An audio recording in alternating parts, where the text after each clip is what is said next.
What's up, Browns fans? This is Kylie from Canton, Ohio. Let's kick this off.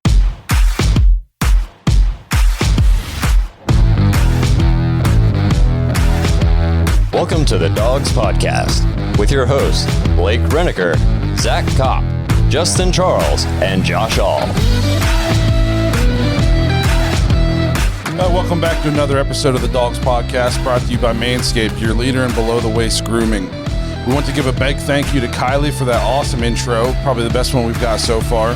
I think she holds a special place in Justin's heart. Absolutely. She's a super fan. Yeah. If you'd like to get an intro on the show, head to thedogspodcast.com, click the link at the bottom of the page, leave us a voicemail. You can either leave us an intro or just some thoughts that you want to get on the show. Today we're going to dive into some of the top edge rushers and corners in this year's draft, and also do a second mock. But first I got to remind you guys, check us out on Facebook. Please share the episode. You can check us out on Twitter, Instagram, and please subscribe on YouTube. Make sure you tap that notification bell so you can stay up to date with all of our new content. Lastly, you can head over to Apple, Google, or Spotify, subscribe, and if you like what you hear, leave us a 5-star review, maybe even leave us a short written review. I think we got one. So right now we're averaging one per year. So we kind of want to step up our game in that department. So if you could do that, that would be awesome. Yeah, help us out. And we've got a contest going on with the Northwest Group. As the number one throw manufacturer in the United States, the Northwest Group continuously produces new, innovative, and exciting products for the majority of the world's most recognized and loved brands in sports, entertainment, and lifestyle. So go visit www.thenorthwest.com, use promo code DAWGS, D-A-W-G-S, and you'll get 25% off your cart at checkout. It's a pretty good deal. They've got some really cool stuff, so we've got some stuff here with them. Let me switch here. So we've got this cloud pillow, Brown's cloud pillow. It's pretty sweet. And then, I don't know, Blake, can you grab the Baker fleece there? Mm-hmm. Yeah, so we got a Baker Mayfield throw. Enter our contest, and you guys could win one of these two items. I got to say, entries have been a little bit slow the last week or so. So if you want to get your name or your hat in the ring for this, do it, because there's a good chance you're going to win. So you can either subscribe to us on YouTube, share our new episodes on Facebook, Twitter, and go to Apple Podcasts and leave us a 5-star review. And each time you do one of those things, send a screenshot of that to thedogspod@gmail.com, and that's a new entry into the contest. So every week there's a new episode. That's new ways to enter, Facebook, Twitter. Leave us a review, and I'm going to go ahead and up the stakes a little bit and say that if you leave us a 5-star review, that's worth 5 entries into the contest. Oh, we're just getting willy-nilly with the entries here. You know what? We're printing this money. We can do whatever we want with it. Yeah, get yourself some Browns gear. It's easy, and we got this. Today's almost the 50th episode. So if you like us on Facebook or even on YouTube, share 50 episodes to your Facebook page. You get 50 entries into this thing. It takes 2 seconds. So the pillow and the blanket is super nice. I know if I was allowed, I would enter the contest. Yeah, this is good stuff. So send that stuff to thedogspod@gmail.com. Get yourself entered in the contest. Yeah, check out the Northwest Group.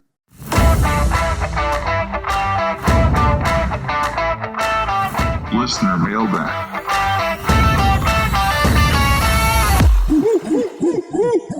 So this is the listener mailbag portion of the show, as you heard in our awesome intro. No voicemails this week, but we did have a couple of comments from YouTube we pulled that we thought were worth discussing. This first one's from Ryan on YouTube. He says, my question for you guys is, do you feel like me and that this year's draft just doesn't mean as much because we are not in a wait-and-see type of team now? It's more we need proven, and if you could trade for a reasonable player for our first-round pick, who would you get?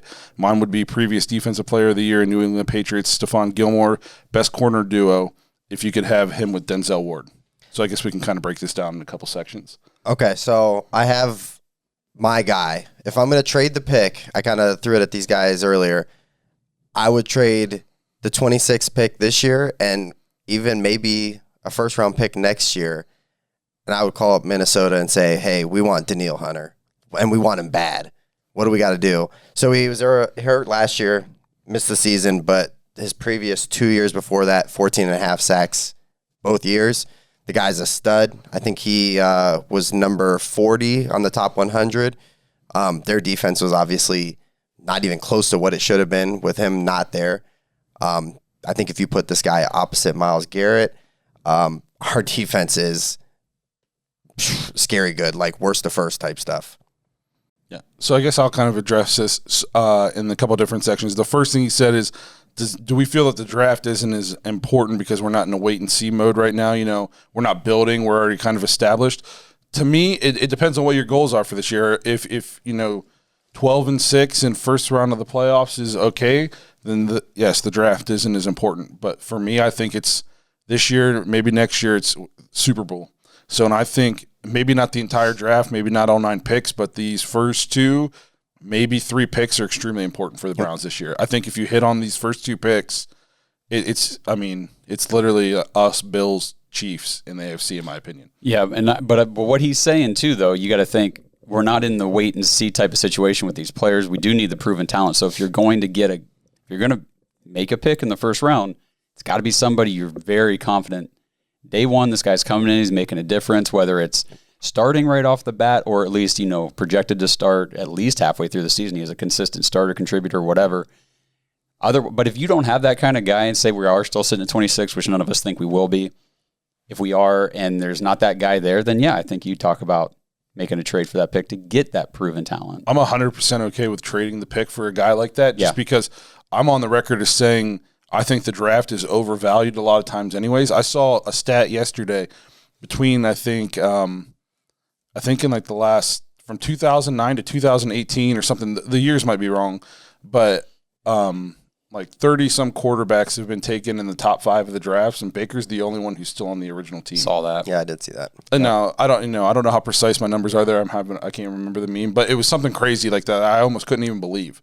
Yeah. So all these guys come out and they're surefire, can't miss prospects, and literally everybody's missed on them. So I'm much more of a proven commodity over potential guy. Yeah, and going to his Marshawn Lattimore or not Marshawn. No, I know. Go ahead. Oh, I was going to say, where are you going with it? Spoiler alert, yeah. So going to Stephon Gilmore, I know that he's been like elite of elite, but the dude's 30 years old, and we've already been linked to Marshawn Lattimore, who's 24. I would put my trade on the Marshawn Lattimore tree if that were me. I think the only thing you have to worry about with Marshawn Lattimore is when he was hanging out in Cleveland, he kind of got caught up by the police in Cleveland. But I think if, they work a deal out, maybe the Haslams can work a deal out. Somebody makes a call. Yeah. I don't want to speak for the Cleveland Police Department, but that evidence might get lost. Yeah. What gun? What do you mean it wasn't registered? What do you mean it was stolen? Who knows? The paperwork will all be found. Yeah. Yeah. We unscratched off the serial marker. They traced it back to Justin Charles. It's crazy. Of Navarre, Ohio. Send the address. I got you. Just make it work. Yeah. So, again, I think the draft is important, at least early in the draft. I think we all agree we're probably not going to make 9 selections because I don't know what you guys think. Out of this draft, even if we select 6 of them, do all 6 of those guys make the team? I guess it just depends. They make the team practice squad. 4 or 5 guys make this team? I would say somewhere in that range. Yeah. So then, in my opinion, you don't need 9. We can trade away almost half our picks this year to do what we need to do, in my opinion, and not lose anything. Right. Yeah, the only way that you would take if for some reason the Browns ended up taking it's just because they couldn't find a trade partner that was worth it. Yeah. And then, most of those guys aren't signing. Correct. In the later rounds. And, I think, and you see it so many times, too, that teams tend to, a lot of the guys that go undrafted are the guys that end up kind of making impacts on teams that get signed, brought in just for a tryout after the fact, a couple weeks down the road when somebody learns more about him. Oh, hey, we'll bring this guy in. Then that guy's better than the guy you drafted in the 5th round. So it'll be interesting to see kind of how it's an exciting time leading up here to the draft and then even post-draft to see what comes of everything. Do you have a guy that you like if they trade the first pick away? There's a lot of guys out. You might get a guy that could be just as good that's still sitting out there in free agency. I don't know. Obviously, we've talked about Lattimore would be nice to have. Hunter, I didn't really even think about Hunter until you brought him up. He's not happy. And reading up I just saw the article, too, where they were saying, he wants out. He wants out bad. So, having somebody like that would be, a huge upgrade. I would lose my mind. Yeah. I would lose my mind. I really think the Browns are like a top edge rusher and a corner to pair with Denzel away from being like, I mean, we were already like top 5 odds-on favorite to go to the Super Bowl. We add that kind of talent. I mean, quick stats here on Hunter. I mean, 2018, 14 and a half sacks. 2019, 14 and a half sacks. Yep. The dude's 26 years old. Fastest 50 sacks ever in history. Barry, let's go get him. All right, Justin, Yeah, you have convinced me. Let's do it. He's on track, and he missed the whole season last year, and he's still on track to be the fastest to 200 sacks if he stays. I mean, no, that's outrageous. 14 and a half sacks every year. It's just like, wow, who are you, Myles Garrett? I mean, what are we talking about here? But, whew. Now, see, and there's a guy who was drafted in the 3rd round. Yeah. Yep. They drafted him the same draft as Diggs. Like, Wow. Hey. They hit there. yeah. Somebody give them, a high five out there in their war room. It was Right. Stefanski. He was Yeah, also Stefanski. I hope. All right, so the next comment that we wanted to go through, Duke from YouTube says, I've never heard Andrew Berry say that we don't value linebackers. He's heard reporters say it, but he's not heard Andrew Berry say that. And my response on YouTube to him was, Berry may never have actually said those words that we don't value linebackers, but like we've all talked before on this show, look at the actions, follow the money. Linebacker is not a primo position for this team or this organization. So just going back a little bit, so these first 2 were not Berry, but they were still the Browns organization. 2019, spent a 3rd-round pick on Sione Takitaki. 2019, 5th-round pick on Mac Wilson. And then we turn around the next year in 2020, we let Schobert and Christian Kirksey walk. 2020, 3rd-round pick on Jaelan Phillips. This year, 2021, Anthony Walker, 1 year, $3.5 million. Malcolm Smith comes back for 1 year, $1.2 million. And we're not heavily investing in linebackers in any way, shape, or form. No, I'm not saying that I love the philosophy because turns out I think if you have 10 really good guys on defense and one of them's awful at the 11th position, it's going to hurt your defense. As we saw last year, as Mac Wilson was just diving at air all season. Yep. But you also have to look, too, in this Joe Woods system now that we're getting him some of the players he wants.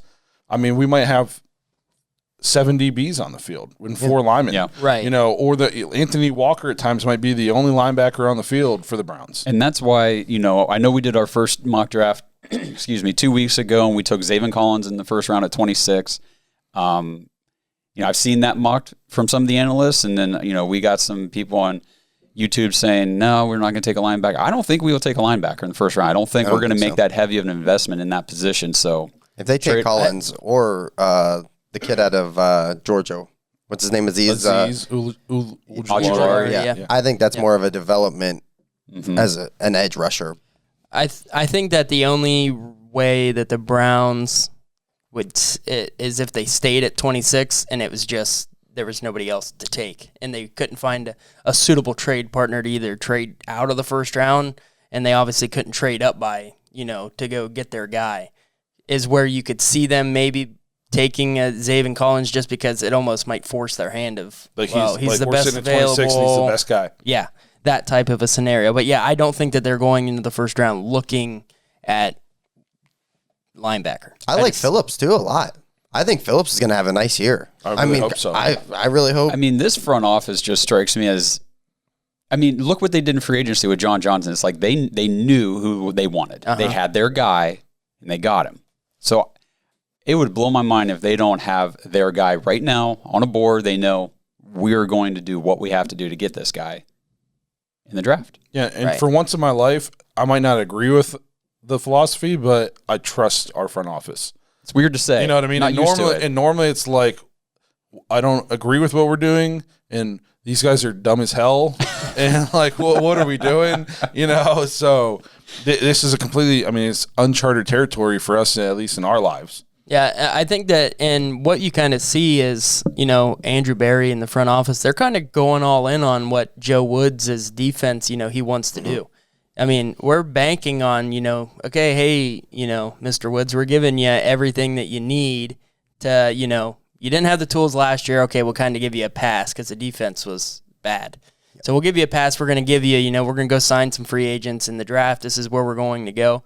He better perform. Otherwise, if you got to start over with a new defensive guy who's, okay, hey, I want, 4 linebackers on the field.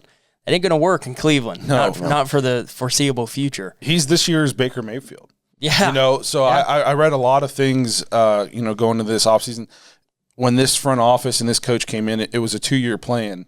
It was last year, it was we need to surround Baker Mayfield with talent on offense. We need to bolster the line, give him these weapons, because if we really want to see where we're going to go as a team, we need to see if he's the guy. I get the same feel this year. Now, so last year they focused on offense, and then this year it was, okay, let's focus on defense. And Joe Woods is in a prove-it year. We're going to give him everything he needs to succeed, and if he can't do it this year, then I look for us to move off of him. And then if, hopefully it improves the way that we want it to improve, and we're holding the Lombardi trophy at the end of the year. Because I honestly feel that if we can just bring a top 15 defense to the table, we're going to be one of the toughest teams to beat. Oh, I agree.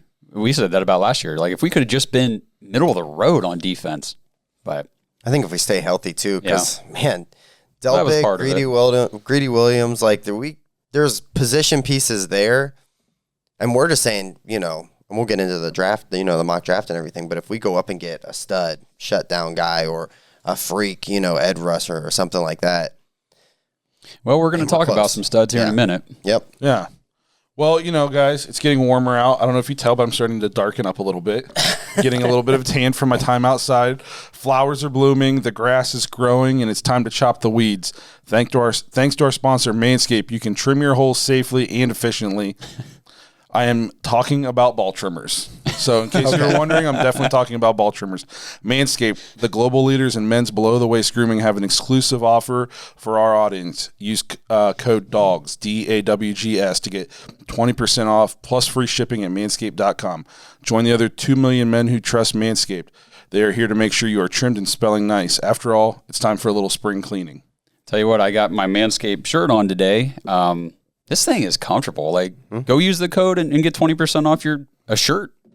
Get the boxers. The boxers are so comfortable. Yeah, super comfortable. And also, if you're not a below-the-waist kind of guy, check out the Weed Whacker. Nose and ear hair trimmer provides proprietary skin-safe technology which helps prevent nicks, snags, and tugs in those delicate holes. I know I like being delicate around my holes, so no more gross nose hairs flying in the wind. Okay. What, Zach? Nothing. Speechless. Yeah. So get 20% off and free shipping with code DAWGS, D-A-W-G-S, at manscaped.com. That's 20% off and free shipping with code DAWGS, D-A-W-G-S, at manscaped.com. It's spring cleaning, baby, and your balls will thank you. Yes, they will. All right, let's get into these edge rushers. Awesome. So, we're all super rich, so we got our Pro Football Focus pulled up. Right. So, thanks to the sponsors. No, I'm just playing.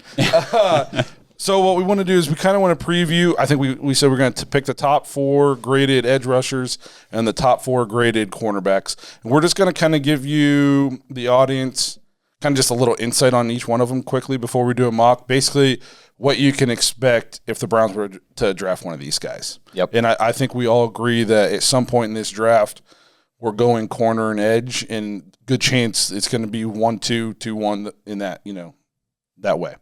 So, yeah, I think so. Without further ado.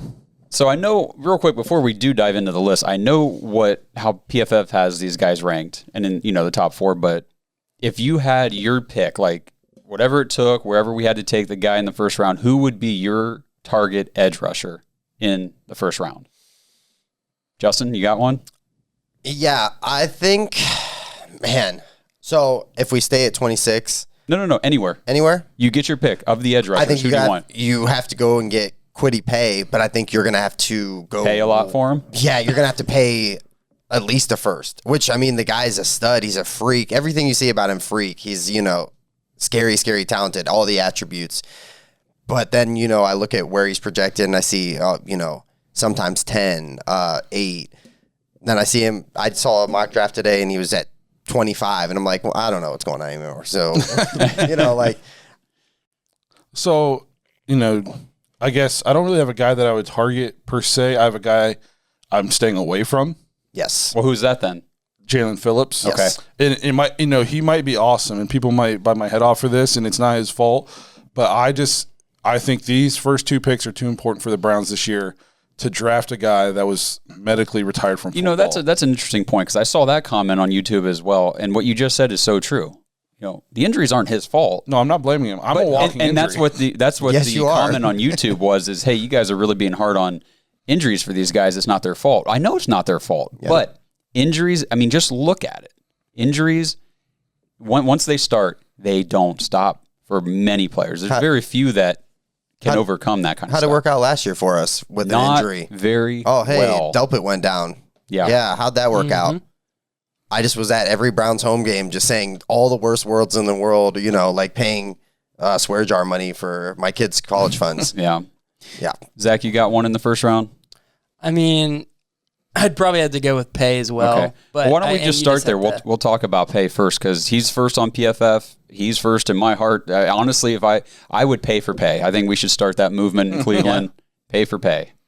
So one thing that makes me nervous about him, he's from Michigan. Yep. That's fair. That means he's got a chip on his shoulder because he's sick of playing with Harbaugh. Yeah. Right. So biggest Pro Football Focus has the biggest strength at Twitch. So apparently he's a super good gamer. No. And then his biggest weakness is his pass rush plans. So he's got beefy edge build, thick legs, arms and core, handful for opposing tackles, able to sink low into contact, a lot of bull rush wins without much technique, distinct year-on improvement every season, shows he's committed to the craft. So when I'm reading some of these pros, the one thing that kind of sticks out to me is a lot of bull rush wins without much technique. If there's one thing I've learned is if you don't have good technique in the NFL, you're not going to do well. Correct. So I was reading an article. So actually, Kwity Paye has met with the Browns. He talked about that. He said that actually when he's been watching NFL and trying to study tape on players that are in the NFL, he's been watching Myles Garrett because Kwity Paye is 6'4", 270, and he said, it's difficult or it's tricky, I think is the word he said. Tricky for a guy my size to move the way that edge rushers need to move, and Myles is that kind of guy too because he's that big, he's that athletic, he's kind of that freaky size. So he watches Myles and kind of studies his technique and the way he gets to the quarterback. He's 22 years old, so he's in that age window that we like. He put up a 4.5, 4.40, and the big thing at his pro day that I really liked, 36 bench reps. Compared to some of the stats that I have on some of these other pass rushers that we're probably going to talk about here, that was big. Right. The dude is strong. Yeah, one of the biggest things that I saw is just his he's been, really graded well on his year-to-year improvement every season. Correct. He stuck it out every year at Michigan. He's not a guy that came out his junior year. He was a senior.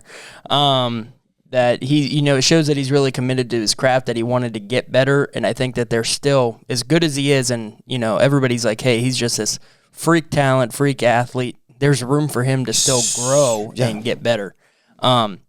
And I think a guy, if you were able to get him in Cleveland and you put him with a guy like Myles Garrett, Myles was able to, it's kind of crazy that Myles is now going to be in like that mentorship type role to somebody. If we were able to get a player like this, would only do wonders for Paye.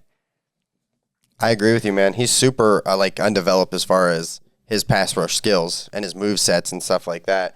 I thought it was funny. I was reading his bio, and it said in high school he played quarterback, running back, wide receiver, and linebacker. And I was like, he must have been the best kid on the team. That team had a bunch of Justins on the team. Yeah. He played baseball. He was shortstop, pitcher, catcher, outfielder. He was third in the lineup. Yep, led the team in home runs. He's also a water boy, drove the kids to practice. But I mean, what you talked about him getting, sticking out each year and getting better each year and constantly improving. I mean, his PFF grades. 2018, 71.1, 2019, 80.9, then 2020, 86.3, constantly improving. And in 2020 here, he only played 4 games, had 2 sacks in those 4 games. I mean, I don't know. He's got such great potential. Yeah, he's got a lot of potential. The only thing that would kind of worry me is, much as we're saying that there's a lot of room to grow, it's kind of worrisome that there still is a lot of room to grow because if the Browns are going to get this guy, you're not going to get him at 26. No. I don't think. You got to move up. You're going to have to move Top up. 15. Yeah, so you got to move up to get him. So you're going to have to spend a little bit. How much room will he have to go? Did he get by in college because he's more athletic than the lineman standing across from him? Well, there's not that big of a gap when you're NFL teams. You're going up against the best of the best, regardless if the team's crappy or not. You're still going up against NFL caliber linemen. I agree. It's a little bit different than just being able to say, well, I'm just more athletic than you. Well, so I think, we don't want to spend a ton of time on one player, right? But we'll kind of transition into the next guy. Maybe somebody who has the Browns maybe have a little bit more realistic chance to trade up and get, maybe not have to go quite as far, is Jayson Oweh out of Penn State. Says you can't keep players with Oweh's level of freakish tools away from the quarterback. He's only scratching the surface. His biggest strength is juice, and his biggest weakness is passiveness. Passiveness, to me, we heard that a lot about Myles Garrett coming out. This guy likes dinosaurs and poetry. He can't play football. Well, it turns out he's pretty good at. He hits guys over the head with a helmet. Yeah. I don't like poetry, but I sure love Jurassic Park. So there you go, baby. I'm with you, dog. I get it. Jayson Oweh, he came in at 6'5", 250, 22 years old. Pro day 4.3, 940. So he's quick, fast. Only 19 bench reps compared to the 36 that Paye put up. But he had a 34-inch vertical broad jump of 10 feet 6 inches. So he's an athletic freak. No, yeah, absolutely. Bench press obviously helps with locking out using your hands in defense. You want to lock them out, keep them off your body, but all your power and your speed that's in your lower body. Sure, so if you can doing these crazy freakish broad jumps and stuff like that. The dude's explosive, and I mean a lot of it too. If you think about these edge rushers, it's not coming into contact or as little contact as possible with those tackles. Get underneath and around them. Yeah, I mean look at Myles. His go-to move is like that. That dip and rip where his shoulders. His go-to move is usually offsides, but yeah, I say so some of the things about Oweh, physically different type of get-off speed that you don't see in every draft class. Eats up options as the unblocked man, can chase down running backs from behind. To me, that's a big thing. We see T.J. Watt do that all the time. Frame built to play off the edge, ultra lean, long, 252 pounds. So definitely a different build than Kwity Paye. Changed man in use of leverage in 2020. Fired into blocks much better in the run game. So that's something I kind of like to see too, is you can be great, at pass rushing, but the best way to stop a great pass rusher, they say, is to run at him.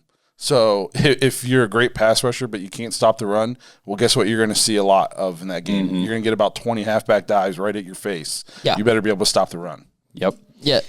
So what's crazy about this guy is he didn't start playing football till his junior year of high school. That's when he was a basketball player, throughout his youth and then even into high school, and then he ended up switching to play football his junior year, and then he obviously redshirted in 2018. Only played 65 snaps at Penn State, then played 332, 347 the next 2 years.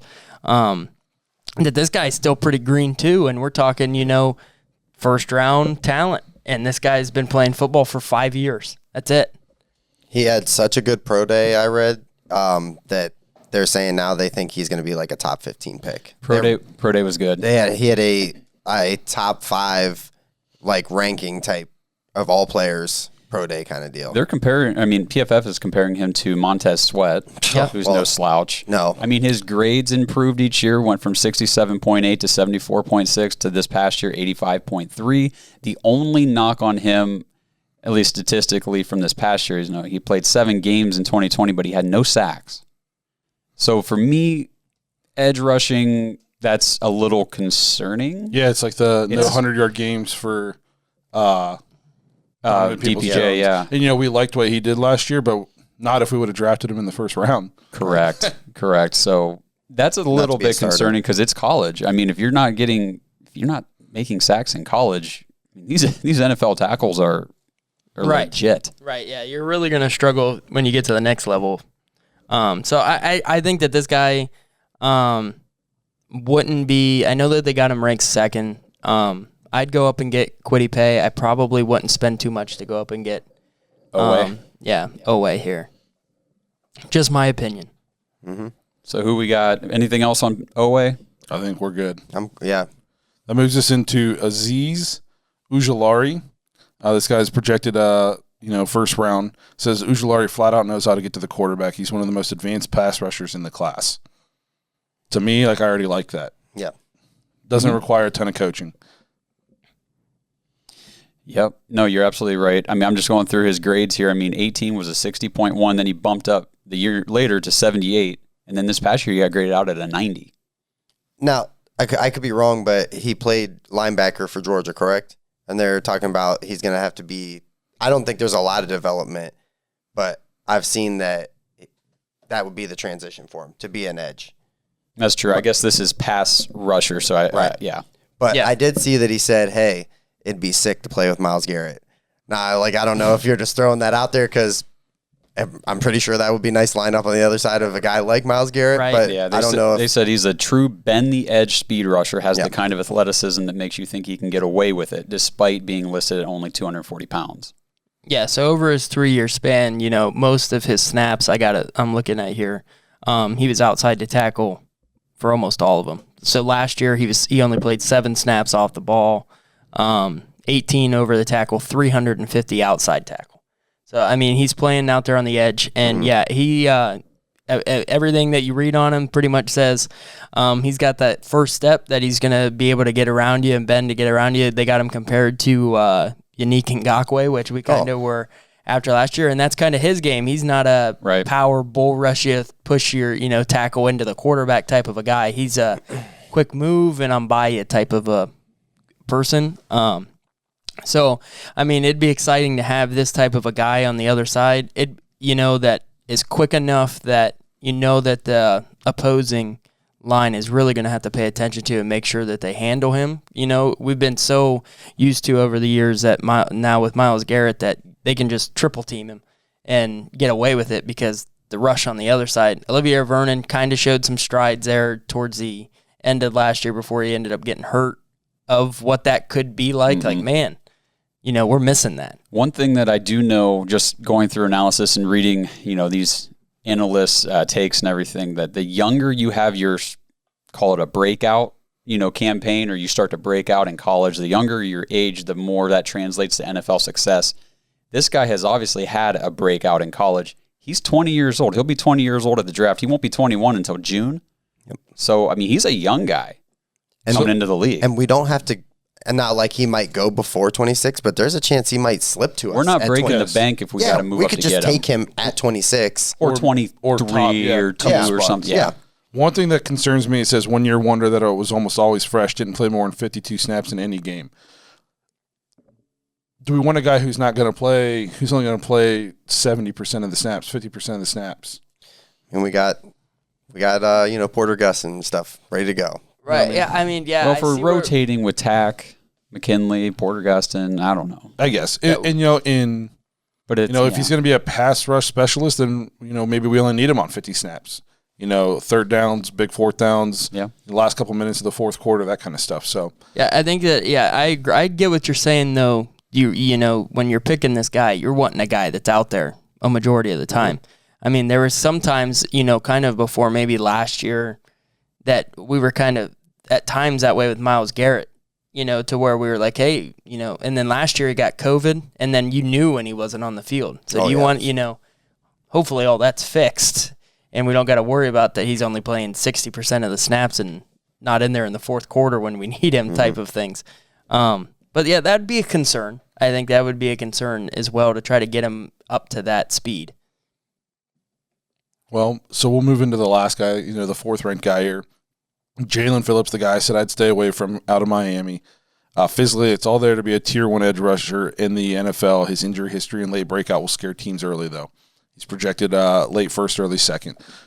To me, what really stinks is this guy's injury history because other than that, we're probably talking about him as maybe the number 1 graded guy. Oh, yeah, I don't even think we could be talking about him as an option for the Browns if it weren't for the injury history. Yeah, and because he would go so high in the draft. And it's one of those, it's the risk-reward thing. Do you risk it and you get him and then he doesn't get hurt again and he's a perennial Pro Bowler? It just scares me. Do we pass on the guy and he goes to the Ravens, and then we got to play against him for the next 10 years and he just torments us? Or do we take him and then in training camp, he gets another concussion? Yeah. I'm I'm with you, Blake. As talented as this guy may be, and maybe if I don't know, what if I told you, yep, Blake, you're going to get him for your Super Bowl window 2 years, but then he's done. If you tell me he's going to stay perfectly healthy, not miss any games the next 2 years, I'd take him. Yeah, I think he would make that kind of an impact. Says so that the thing that kicked it all off, I guess, was he was hit by a car while riding a scooter. Yep. He had wrist and head injuries. He had to retire from college football for a year. That just scares the heck out of me, especially when we're talking about win now. We need proven guys that can come in and we can just hit the ground running. Yeah. Go ahead. I was going to say, what I kind of really want, best case scenario for the Browns draft night, this guy's gone by the time we pick. So we don't have to worry about it. So we don't have to make that tough decision. If somebody takes him before us and he's awesome, there's nothing we could do about it. If we don't take him, and don't the Ravens pick right after us? Yeah, I'm pretty sure they do. They pick right after us, and then there's a couple situations where they'll pick right before us later in the You know what I mean? So if we pass on this guy and the Ravens take him with the very next pick and he dominates us for the next 10 years, we are going to be screaming about it. Browns fans, it's going to be awful. And I just hope he's gone before we pick. So what were you going to say, Justin? So all I was going to say is I agree with you, Blake. How many times have we missed on picks? How many first-round picks do we have to miss on to go, oh, hey, I just feel like there's too much risk. Now, he might be a stud, but that's great. Let some other team figure that out. I think if you take a guy from Miami, you take Gregory Rousseau. He's go ahead, bro. I was going to say thank you because I wanted to at least throw an honorable mention in here to Phillips' teammate, Gregory Rousseau, who I think would be a much better fit for the Browns. Absolutely. I took down some notes here. So he's 6'6", 260, 21 years old. He ran a 4.68 40, so not the fastest, had a 30-inch vertical, 21 bench reps. Broad jump was 9 feet 7 inches. But the big thing is, as a redshirt freshman, he had 16 sacks. And when they asked Miami head coach Manny Diaz, he said if you look at his sacks, they were high motor sacks where he was coming off a block, getting a quarterback on the ground that was trying to scramble out of there. Lamar Jackson. Mm-hmm. He has a unique set of skills, and that makes him very valuable. I think that head coach praise and that kind of analysis of getting off blocks, getting after a quarterback who's trying to escape the pocket and move around, that could be huge for the Browns. I mean, we're talking not just Lamar Jackson, but we're going to face guys like Patrick Mahomes, Josh Allen, Aaron Rodgers. Every quarterback, at least, but at least in the AFC that we're going to have to go through to get to a Super Bowl, Absolutely. These quarterbacks are moving. Yep. So when I was researching this guy on the previous episode, if he would have came out last year and not opted out this year, he would have been a top 5 pick. Right, and that was our one knock was, okay, so he opted out of 2020. He's only had 1 year of experience. It seems like he's got this big talent, big potential, but I don't know how NFL ready he's going to come because of that lack of experience, but man, the production is just stupid. And if we don't have to trade up to get this guy, if he falls to us at 26 or I mean, I don't want the Browns to do it, but if they're confident and we trade back and still get him. Yeah. Rousseau would be kind of my ideal, like if they want to go hard after a cornerback in the first round, kind of come back late first or early second and grab Rousseau if he's slipping. Yep. That would kind of be my situation with him because I think he could slot in to be that opposite Myles guy that we're looking for. We talked about this before we came on the show. We're perfectly okay with giving away the house to make sure we hit home runs on these first 2 picks. Yeah, if you've got your guys and you know who you want, we've talked about, we don't need 9 picks in this draft. And to be honest, we don't need 9 picks next year. Nope. Or whatever we got. Get your guys. Yeah. Get your guys. So, all right, well, that was the edge rushers. So we're going to fly through the corners real quick so we can get to our mock because I think we can all kind of agree the 2 biggest needs for the Browns are edge and corner, especially, not knowing what we're going to get out of Greedy Williams. And knowing that the injury history is there with Greedy and Denzel, we need something. We got to get a guy. So we'll move into the corners here. Top-ranked corner in the draft, Patrick Surtain, cornerback out of Alabama. I think the biggest thing I saw of this guy is super rare for Alabama. This dude started as a true freshman. Yep, that's what I saw. I was like, man, imagine all the talent that that college program brings in. This guy just came in and started immediately. And here's what: there's not a more technically advanced and consistent cornerback in the draft. Corner is all about technique. You're going against wide receivers who are running 4.3 40s and can cut on a dime. Some of them are huge and they run like gazelles. You have to be technically sound to be able to match up with these guys.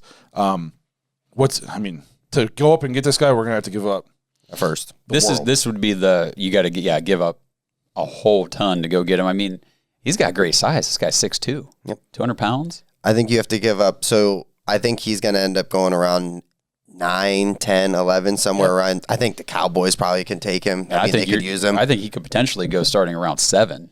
Yeah, 7 absolutely. In that, that's where especially that with starts. Carolina. We talked about, we think, probably 5 quarterbacks going in that top 10. Like you said, Carolina's already made their move for a quarterback, so they're not looking for a quarterback in this draft. I mean, I wouldn't think so.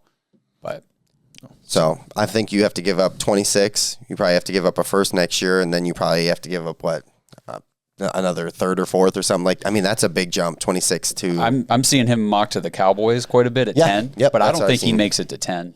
I don't. I think if he gets drafted and you're really serious about going up, then you have to start making some phone calls to whoever's next on the board. Like, hey. Yeah. I mean, he played 1,536 coverage snaps in his career. That's the most in college football in 3 years. It's not a guy that's had, really any injury concerns that you'd have to worry about bringing in that we just keep seeing in our secondary. Yep. We love Denzel Ward. But, I mean, Blake called him hospital ward at one point this season. We really like what he does on the field. But, man, it'd be nice to just know that you got a guy that you're going to get. And he comes in and starts. Games out of. Yeah. He starts immediately. And you think about what that does to your secondary. If you add – so you got Denzel. You bring in Surtain. You still have Greedy. You got Johnson. Troy Hill. You got a bunch of guys in your secondary. We haven't even mentioned Delpit. Yeah. Right. And I think that's another trait that we're going to need to be looking for as far as a cornerback goes, especially if we're going to trade up and invest heavily in one of these guys. You got to get somebody with that fight mentality. I want somebody who's just gritty out there. Get after it and don't be passive, And we talked about a lot with the edge rushers. A lot of these edge rushers sound like they need some development. They got tools, but they're not finished, refined products. This guy's about as finished as they come. Yep. You know what I mean? I mean, this is a plug and play day one starting quarterback in the NFL. I'm willing to give up, and we're going to get into the mock draft here in a minute. I mean, I'd do whatever it takes. I don't know if it's literally possible to do it. Yeah. Because no GM is going to just be like, here, take all my future picks. Sure. But, in my mock drafts, I will. Yeah, we don't worry about it. But I don't know. You say they don't come as polished as this guy, but I don't know, Justin. You might have something to say about guy number 2 here. Yeah. I literally I say if Surtain goes off the board, which I think he'll go off the board first, I think you make a call and you make a serious push for Jaycee Horn. Everything I've seen on him, I wasn't even really that hip to him until about 3 weeks ago, and a guy I work with, he says, hey, man, we should be kind of crazy and go after Jaycee Horn. Jaycee Horn out of South Carolina. Yeah. Yep. I'm like, all right, let me look up some things. So the guy, every little bit of tape you watch, he's just super shut down, aggressive. He's the son of Joe Horn, who's a wide receiver in the NFL. Cell phone guy. Yep. Let me just read a couple little stats from their pro days. Surtain against Jaycee Horn, because they're pretty evenly matched. But Surtain ran a 4.46, Jaycee Horn 4.39. Arm length, he was a quarter of an inch longer. The wingspan's a little bit lower for Jaycee Horn, but broad jump was farther, and then vertical jump was higher. So, I mean, I think Surtain's going to go off, and I don't think that you're losing that much to Jaycee Horn. I think he's another guy that comes in and starts, and he has the mindset and the physical traits to be a shutdown guy. What I like, PFF here has got it written up. He wants to physically challenge every receiver he faces. Yep. This guy doesn't back down from anybody. And that's the kind of mentality that we need that on our defense in Cleveland. We're talking about the edge rushers going after, these quarterbacks. Well, think about the receivers that we have to face. We need a guy like this. The Steelers might not have a quarterback, but they got a lot of good receivers. The Bengals. Chase Claypool is a physical, just monster out there. And you got a guy that can go out and... That's the guy he beat up. Yeah, I was going to say he's a physical bar fighter. So we're going to, we'll move off that. We'll move in real quick here to Greg Newsome II out of Northwestern. So this is why I think it's important for the Browns. If they want to go corner, they need to jump up and do what they got to do to get one of those two guys, because third-ranked Pro Football Focus corner mocked in the 3rd round. Right. So much deeper at edge than we are at corner. Yeah, and the way PFF has this ranked, I don't personally agree with it. I do not see Greg Newsome as the third ranked. I do believe Caleb Farley is, and I do believe that Asante Samuel Jr. is ahead of Greg Newsome as well. I agree. Absolutely. But we can talk about Newsome for a quick second if you want to go over some of his stuff. My only thing with Newsome is, and it's not really a knock on him, but so he played in the Big Ten, so he only played 6 games. But we said, who did he go against? Other than Ohio State, where's this talented wide receiver that he's shut down now? Like, he shut people down. He had 12 catches. It was 12 catches on 34 targets. He was shut down as they get.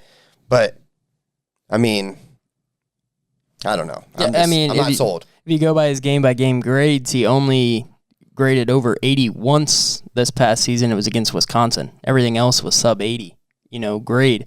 He played Nebraska, Purdue, Wisconsin, Michigan State, Illinois, and Ohio State.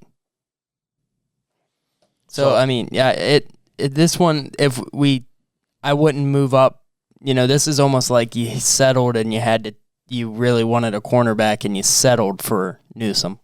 It's kind of how I feel with this guy. Yeah, I agree. And I know I'm just going to jump around here real quick because Asante Samuel is listed at 5 on PFF, but I broke him down this morning when I was doing some research, and I don't know, man. He's starting to get a little place in my heart. I mean, he's 5'10", 184. He's 21. He ran a 4.45 40 at his pro day. But what I like is the progression that I was seeing in his stats. So he gave up 6 touchdowns in 12 games as a freshman, and then that dropped down to he only gave up 2 touchdowns in 2019 in 12 games. And this past year, he played 8 games, only 1 touchdown that he gave up. I mean, he moved from 432 yards to 179. Or I'm sorry. Yeah. In 2020, only gave up 179 yards on 19 receptions. I mean, he's showing improvement each season as he's going along. And then the thing that I liked in his interview on his pro day, they said, where should you play in the NFL? And he said, I've played outside all my life. I feel like I'm a dominant corner on the outside. I'm the same size as Jair Alexander. Size doesn't matter. It's about the heart and dog mentality on the field. And for me, I read that as DAWG dog. So. Yeah. So with Asante Samuel, the one knock that I have on him was the one, big name team that he went up against this year was Notre Dame. Was his big team, and he graded it a 56 against Notre Dame. That was like the biggest knock. Everybody wants to talk about his size. I mean, he's 5'10", right. 180 is kind of where he's at. So he's not the biggest guy, but Denzel Ward's not the biggest guy either. Right. And he gets hurt all the time. That's true. This is true. So like with Samuel, this is where if you're going to go up and try to get some sort of edge rusher early, right, this would kind of be the cornerback to maybe get early second if he's slipping, but this is not the guy you trade up for. No. I agree. I think we've already talked about those 2 guys, and that's probably the end of that list. Can we throw one more guy out there? Absolutely. So a guy that he's risky, okay? He's very risky, and he's going to slip, I think. So Caleb Farley from Virginia Tech, he sat out 2020, and then he had a neck procedure done that kept him out of his pro day. They're saying he's going to slip a lot. He missed his freshman year to an ACL tear, so there's a lot of injury concerns. But they said excellent closeout speed. He's 6'2", 207 pounds, and he's a stud. His passer rating going against him was 26.8. I mean, the guy is shut down.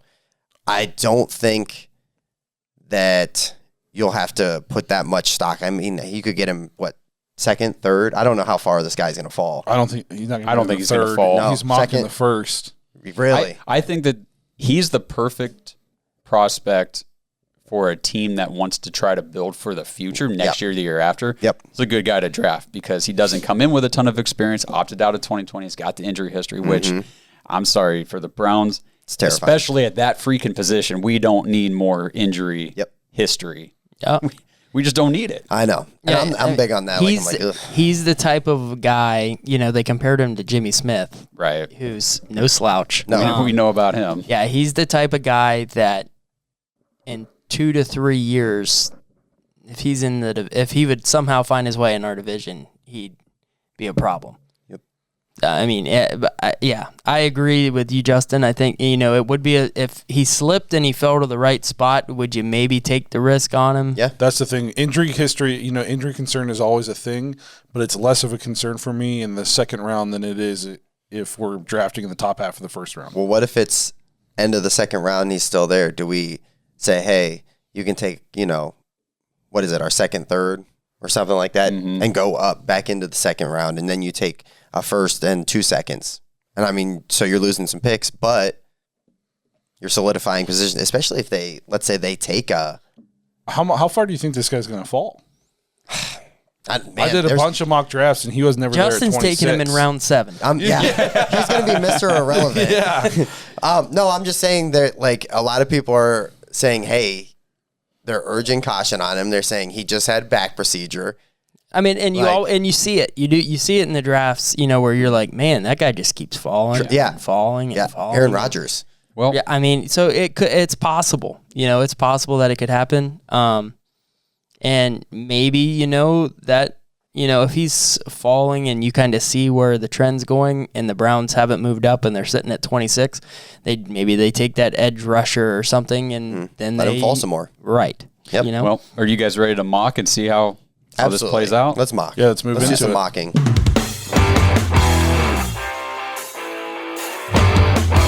The Dawgs Mock Draft. Mock Draft 2.0. We're going to run this thing a little bit slow, at least for the first round, kind of see if there's a spot where we want to trade up, jump up, and take one of our guys. So I'll keep my finger over the pause button. Trevor Lawrence, that looks a little better. Pitts, Sewell, Jamar Chase, Trey Lance, Mac Jones, Devonta Smith, Patrick Surtain. Okay. Stop. Pause. Do we want Horn badly enough that we're going to, as soon as Surtain is gone, go up and trade up and get him? So I guess it depends. Do we think no other, a lot of quarterbacks still need to take in? What, only 3 quarterbacks have been taken so far? No, they've quarterback, corner or quarter? Quarterback. So we're I saw all 5 of them Lance already. went, here, I can scroll back up. Fields, Lawrence, and Trey Wilson Lance went, 3. Mac Jones went, 5 of them so 5. far. Okay, so all the quarterbacks are gone. So you're going to start seeing some of the other positions come off. Waddle, Smith, Chase have already gone, so the wide receivers that are first rounders, surefire first rounders Eagles are gone. taking Horn here, I bet. That would be my thing, or what I'd think. Which means they're not going to trade with us more than likely. Well, I mean, they might if we, spice the deal up or something. But if we just let this go, Horn's gone. I think aren't there, how many edge rushers are we comfortable with? There's like 4 or 5 edge rushers we're comfortable with being able to take, and we have a couple corners that we're kind of stashing in our back pocket. If we don't get one of the top 2 guys. If we don't get one of the top 2 guys. Put it this way. I mean, would you rather have Jaycee Horn, or would you rather wait and maybe trade to 20 and get a Kwity Paye? I think we wait, and if we get to pick 15 and Horn's still on the board, then we revisit possibly trading. Okay. Okay, so let's let it ride. We're going to let it ride, okay. Keep that finger on that pause button. I will. So there's Farley's gone. Michael Parsons goes. Pause all right, I'm going to pause it. There goes Ojulari. Let's go up to 18. Let's go get him. Definitely, yeah. So if Horn's still there at 18, you want to go grab him? I do. Yes. I do want to go grab him. Absolutely. Please. Offer them something. Because if you look at that, you got 1, 2, 3 teams at the pick before the Browns that still have a cornerback need, with the Dolphins not being one of them. Mm-hmm. Did we let it ride one more pick? No, because I think you probably got to get in front of the teams that want a corner. Because that team that needs the corner, if Jaycee Horn's sitting there, they're not going to trade with you.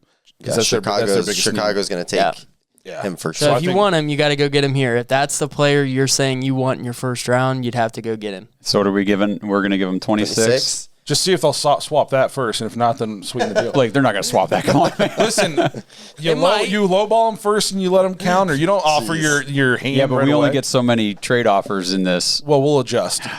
Fine. We're going to get the red. Okay, so now I say we either I say we throw in 91 and maybe 257 just because we know we do not need that pick. Okay, go ahead.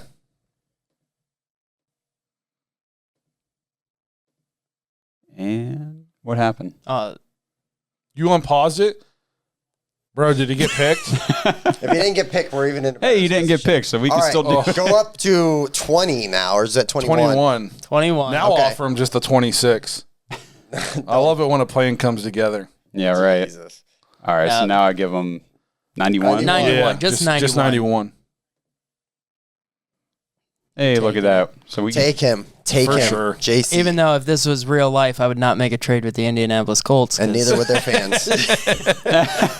So we took Horn. love Now that. who do we got coming off the board now? All right, so I'm going to hit resume for real this time. I'm a little sorry about that last one. Don't worry It about saved it. us a pick, right? Right. We almost murdered you, but hey, we still got our guy. There goes It's all Oweh. right. Guess what? Guess who we would have Kwity got? Paye is gone. 25. I was going to say at Phillips 26 is we gone. could have stayed. Asham's gone. Rousseau is gone. Hey, let's stop it. Did Azeez already go? Yes. Yep. Okay. All the edge rushers. So now we we're talked going about into pretty round 2, and every edge rusher we talked about is gone. Okay, so then let's revisit real quick. Let's just kind of, pull up the big board. I do think edge or, even interior lineman, if there's not an edge that we think is good enough to warrant that pick. So PFF, the next guy's available based on their rankings, and I would not be going up in the early seconds to grab Ronnie Perkins, Peyton Turner. I know Joseph Asai is probably going to go here soon. That's kind of where that list ends Okay. for me. Let it ride, man. Yeah. How far do we want to let it ride? All the way to 59? I mean, yeah, if there's nobody that we see that warrants moving up, we might as well I'd be okay if we let it ride and it. I don't know where Ronnie Perkins is getting projected, but like Ronnie Perkins, I'd be okay with I watched as him a few times. projection. Yeah, give Hey, me- I'm give me- gonna I watched throw- him a few times this year. I'm going to He's throw a name out here. What about Christian Barmore, the interior defensive lineman out of Alabama? Okay. okay. I've heard good things. He's by far the number one. There's nobody Interior even close defensive to him. lineman. There's nobody even close to him. I don't. No. I mean, I don't know. Is he And still on What, the board? that's definitely a big team need is interior defensive line. We just lost Oh, Ogunjobi. Christian Barmore went off at 31 to the 31. Chiefs. Damn, I wasn't even paying attention. So, scratch that thought. My eyes stink. I can't even read that screen. And these interior linemen, I wouldn't move up for any of these other guys right now. No. See, and this is where I almost would rather grab that edge in the first round and move back up for a cornerback because I feel like there's more quality cornerbacks that you could get early second than. I think they're once all the gone, edge though. rushers are gone, they're gone. I saw all the cornerbacks leaving too, so I think we. No, come on now. the only ones we didn't lose he's Asante probably- Samuel. or Samuel's still He's there. still on there. Let's go trade up right now. Why? Get 2 corners. Oh, yeah. Never mind. Yeah, we're gonna really solidify the secondary. Okay, well, let's just start it up, and I guess it's just yeah, let it ride. All right, we're gonna. All right, so we there goes Joseph Asai. There goes Asante Samuel at 39. Okay. Aaron Robinson, cornerback, is gone. Najee Harris goes to the 49ers. That'd be nasty. There goes ETN. Another Yeah. quarterback gone. Patriots take Trask. That'd be interesting. Sit there behind Cam Newton for. Ronnie for a year. Perkins just went at 53. All right, so here Another we go. edge just went. All right, so now Yeah. we're on the board. I mean, this is the point in the draft where these the 2 safeties on the board, Jamar Johnson from Indiana and Elijah Molden from Washington. I like those 2 guys a lot after doing some digging into them. But as far as edge rusher is concerned, Peyton Turner is still on the board. We wouldn't be reaching for. Okay, so do we think we need to grab Peyton Turner now, or can we trade back a few spots? I think that, I don't know. Looking at who else is there, if you wanted Peyton Turner, you probably got to get him here. Well, then I'm okay with that. That would be my thought of I wouldn't want to risk, okay, hey, let's trade back, maybe pick up a pick next year or, or something that somebody really wanted here.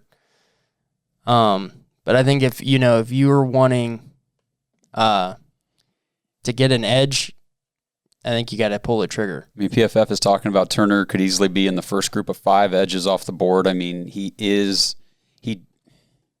pretty highly graded. I mean, he's 6'6", 270. I don't hate taking him here at 59 after we already traded up to get Jaycee Horn. I think I'd be happy with that. I think we do it. Do it. Do it. Pull the trigger. Trigger pulled. All right. So now we wait till 89, trade it away or 90. So I think 91st we pick. should pause real quick, Trade back in. and we should at least identify a player that we're looking to get. Okay.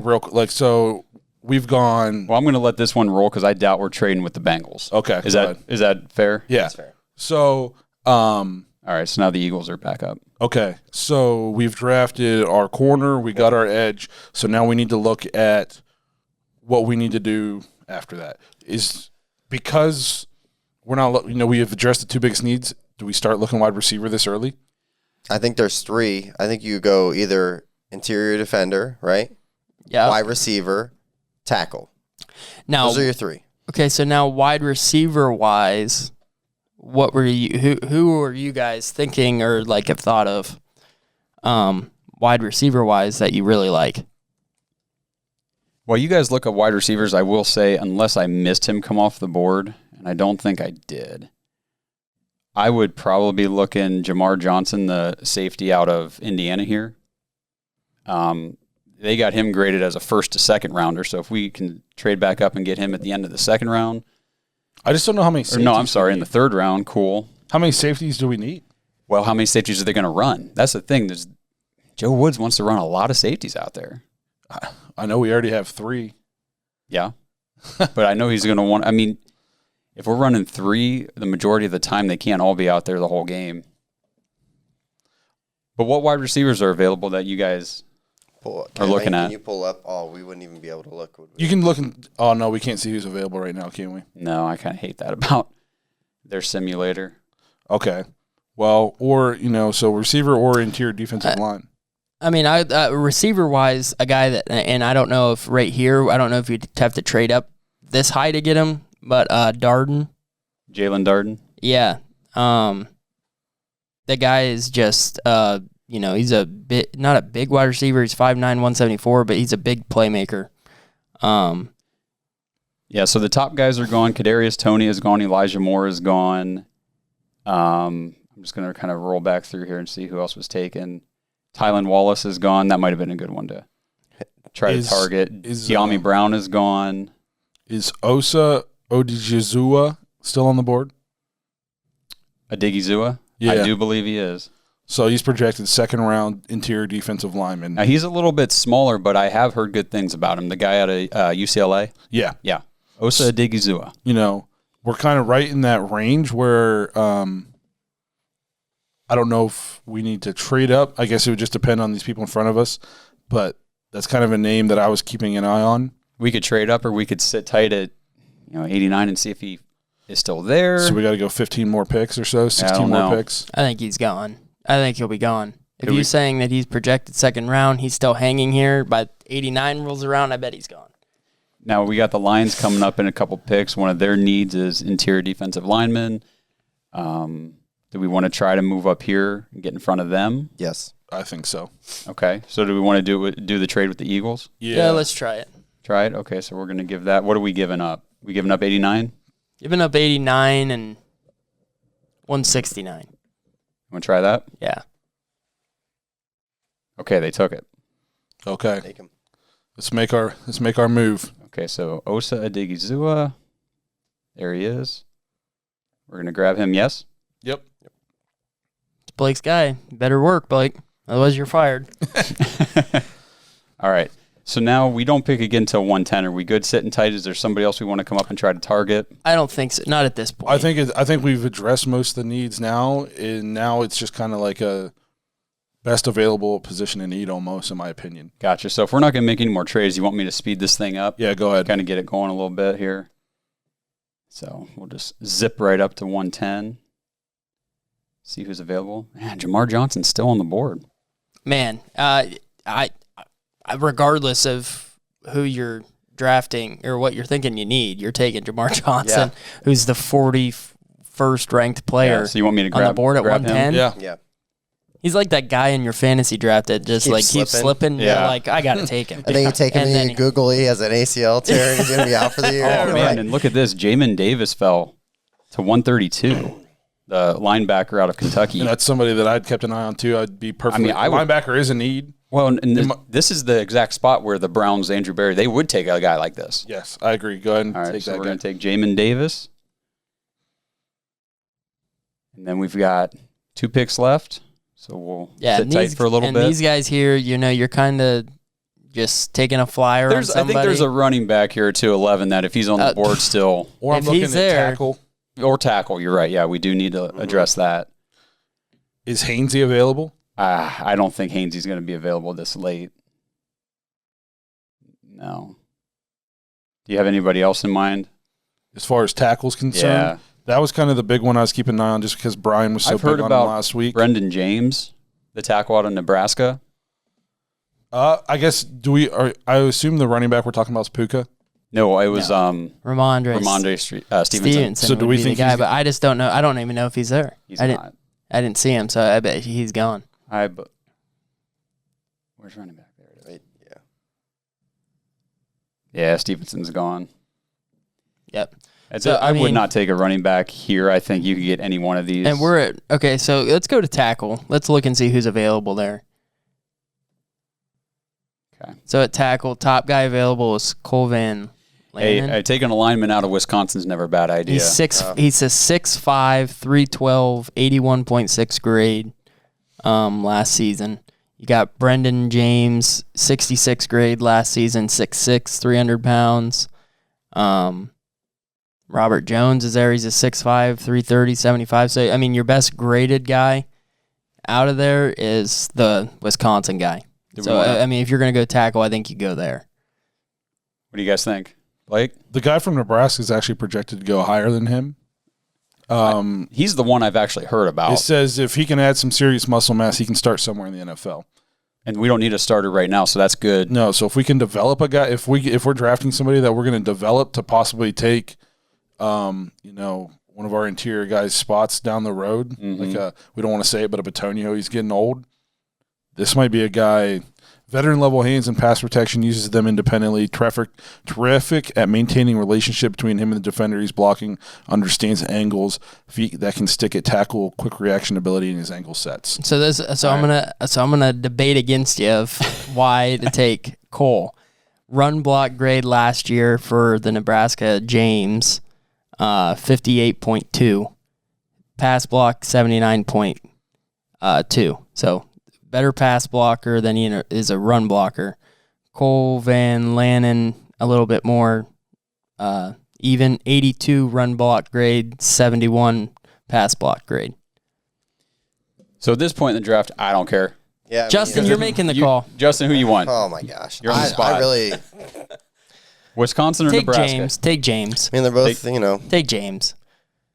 James, it is. That way I won't feel bad when we get our report back and it was like F grade. That was Blake's guy. YouTube, just like all the people are like, you guys are so dumb. I don't know why I you had took Carl that guy. on number one on my big board. All right, so we're at 257 here. It really does not make much of a difference for us doing a mock draft in the 7th round here. So close your eyes and hit draft. I mean, I would say go to wide, just see what wide receivers are out there, because this is where, this is a Donovan Peoples-Jones type of a pick of if there is anybody out there. Well, there's that, and I do not know how to say his name. I know Brian Bosarge last week talked about him. Josh Imator Behebe, I don't know, wide receiver out of Illinois. Hey, I give you credit for trying. Yeah, I just called him Josh. The stuff I've read about him, and because he popped up in my news feed on some of this draft stuff, because he was so freaking just abnormal in his pro day stuff. Like he's a freak athlete. Now, is he a great receiver? This is 7th round. So take a flyer. Yeah, Honestly, I'd be surprised if the Browns are picking it. He's 6'2", 220. Yeah, he's a big dude. So he's a big guy. He's got his biggest strength, leaping ability. We kind of need somebody like that. All right, so I'm just going to grab him, and then we'll see what we get graded at here. How do we do? Probably. All right, they did not dig. Whoa, yeah, they didn't dig the Jaycee Horn trade up. Only thing we got a nice grade on was the Peyton Turner. Yeah. I don't understand Pro Football Focus. Like, if one of the biggest team needs for us is corner, and we land a stud at 20, then he's projected at 11. Right. Yeah, I don't understand. That's why that grade doesn't really mean much to me. I think that we did a good thing there going and getting Jaycee Horn. We didn't move up into the top 10 or top 15 to get him. No. Got him at 21. In my opinion, I don't care about the entire draft. I cared about those first 2 picks. Correct. Really. Correct. So, and I was happy getting Peyton Turner where we got him, where we stayed at 59. Then we moved back up to get Osa Digizua. And then we stayed pat. We landed a good safety, a good linebacker. A good safety at 110, but the guy was... I think I've heard stuff about Jamin Davis being a a good linebacker prospect out of this class. We get him at 132. Cool. So. And then obviously I'd be steal all right the with draft this. was Brendan James out of Nebraska. Yeah.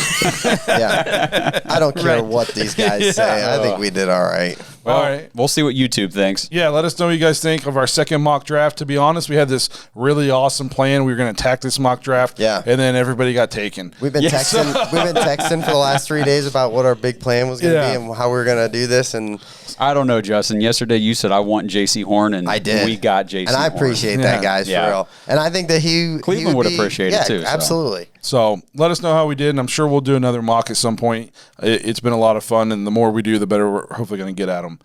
So thanks for checking out another episode of The Dogs. Thank you to Manscaped for sponsoring today's episode.